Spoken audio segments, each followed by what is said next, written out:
पश्चिम महाराष्ट्रात पावसाने अक्षरशः थैमान घातलंय।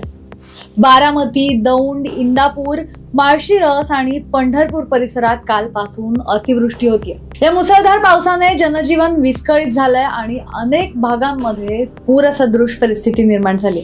बारामती तालुक्यात गेल्या 24 तासात 87 मिलीमीटर इतका पाऊस झाला। जिथे वर्षभरात सरासरी 450 मिलीमीटर पाऊस पडतो, तिथे आता अवघ्या 5 दिवसात 314 मिलीमीटर पाऊस पडल्याने तिथली परिस्थिती गंभीर झाली।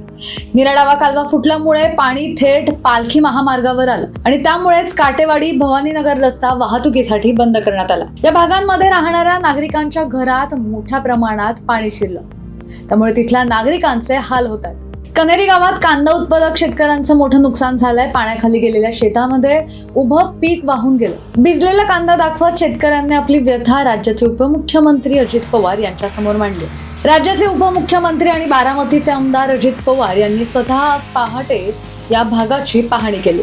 मी जिल्हाधिकाऱ्यांना आणि संबंधित यंत्रणांना योग्य त्या सूचना दिल्या आहेत असं त्यांनी सांगितलं।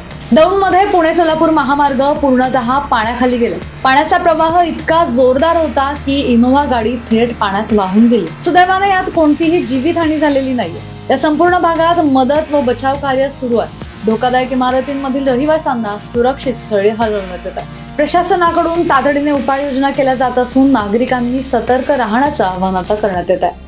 पश्चिम महाराष्ट्रात पावसाचा जोर अजूनही कायम आहे। आम्ही सिविक मिररच्या माध्यमातून तुम्हाला आवाहन करतो की कृपया सुरक्षित राहा आणि अधिकृत असणाऱ्या आणि प्रशासनाकडून येणाऱ्या सर्व सूचनांचं पालन करा। पावसासंबंधीच्या अधिक अपडेट्ससाठी आमच्यासोबत जोडलेले राहा आणि पाहत राहा सिविक मिरर।